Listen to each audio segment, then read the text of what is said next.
One of my favorite modern directors is back, David Robert Mitchell, with a dinosaur movie called The End of Oak Street, and we're going to review it. So let's go.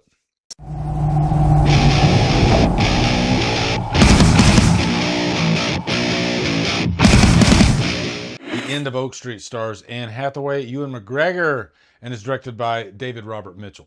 What about the people who are out there getting eaten?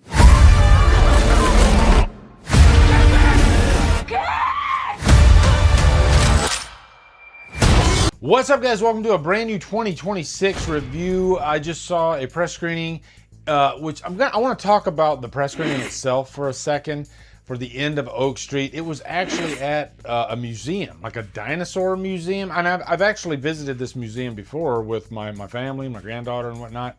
But it was a very unique place to do a press screening.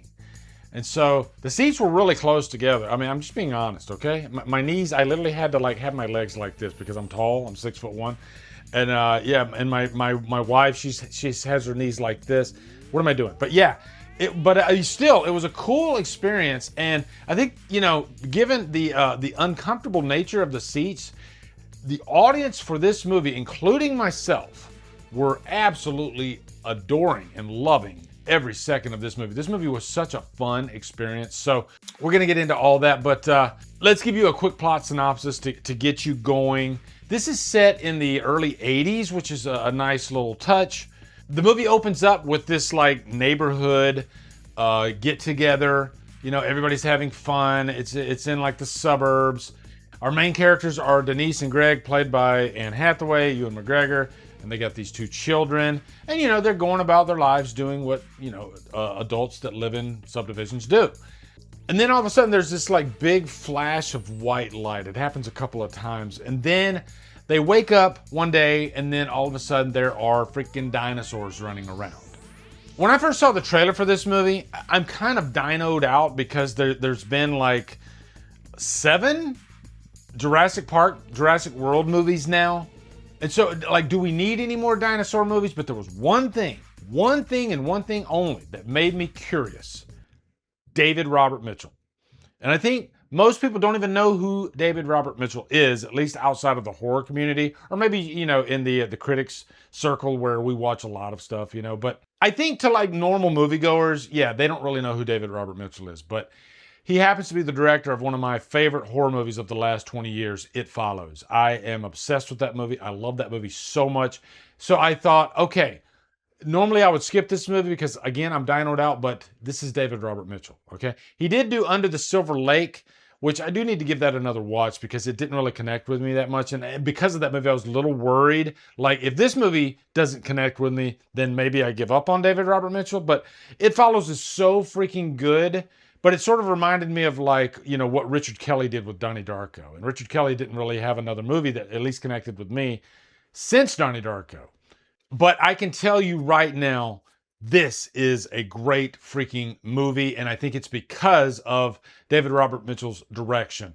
He's not a one-trick pony. This is a guy that is extremely skilled behind the camera, extremely skilled with putting shots together, and more importantly, just keeping the audience completely invested with really, really great characters. That's why this movie works so well, because of not just the adults, you know, Anne Hathaway and Ewan McGregor, but the kids as well. You are like completely locked into everyone. Denise and Greg, they're in a really rough part of their marriage. They're, you know, planning on getting a divorce, but they don't want the kids to know. You know, it's just a really tough time in their lives. And then all of a sudden, this freaking nightmare of, you know, being surrounded by dinosaurs happens, and being set in this like subdivision, this neighborhood. And so this goes from like normal marriage drama to, oh my God, we have to survive. We have to, you know, keep our kids safe. We got this dog by the name of Starbuck, which I loved Starbuck in this movie. I think he steals the show.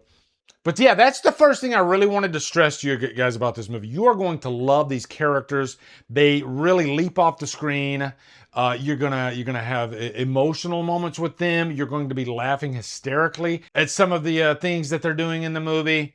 And more importantly, you're going to be having a blast with the dinosaurs and what's happening around them.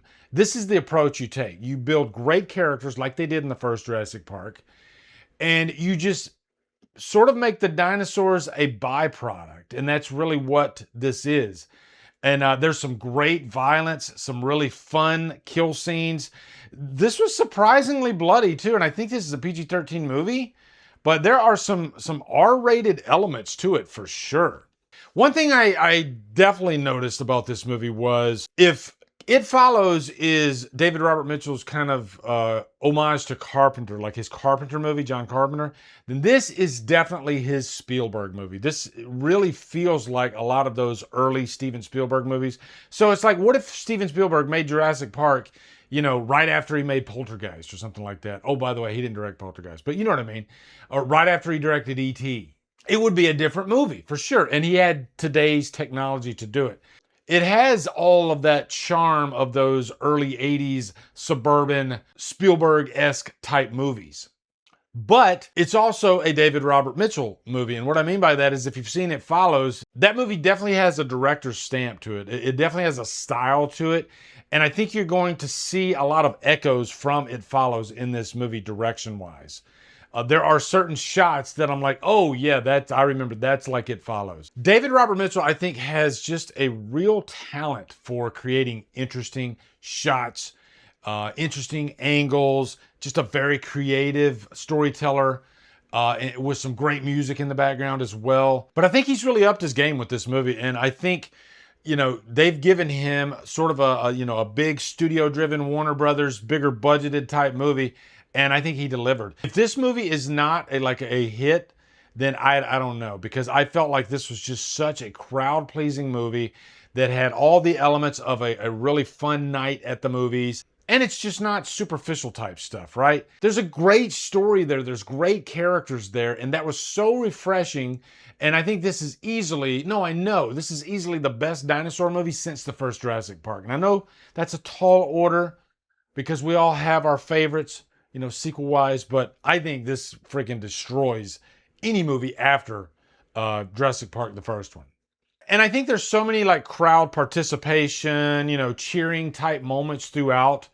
It was a very loud audience watching this movie, just because there's so many great moments. You know, this is a dinosaur eating people type movie. A lot of people get eaten in very fun and creative ways throughout.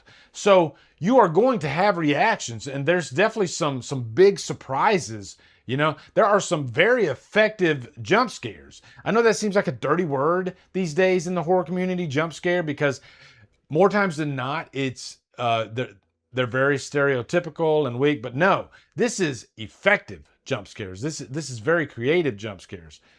So yeah, guys, I don't think I need to tell you anymore. This movie was fantastic, trapped on an island, and I don't even have to think about it. I can't wait to own this movie. I can't wait to see it again. And yeah, I think you're gonna love these characters. There's a lot of nice surprises throughout the movie as well. There's some tear-jerking moments for sure. But yeah, this is a big crowd-pleasing movie. And I think if this is a big hit, it's gonna do great things for David Robert Mitchell's career, for sure. Deservedly so. And there's also a nice little snapshot of him on the shoulders of his father. So, you know, this is definitely a passion project as well. So yeah, guys, let me know what you think of End of Oak Street when you get a chance. Looking forward to hearing your thoughts. Also, be sure to come over to Killer Flicks, where we talk horror all day and every day. And on Fridays, Review for Fridays. Follow me at Drumdums and on my socials. Support me on Patreon. Become a channel member. Buy me coffee. Anyway, guys, thank you so much for watching. Have a good day. But yeah, I think this is a big crowd-pleasing movie, and I think this. But yeah, this is a big crowd-pleasing movie, and I think this is. But yeah, this is a big crowd-pleasing movie, and I think that.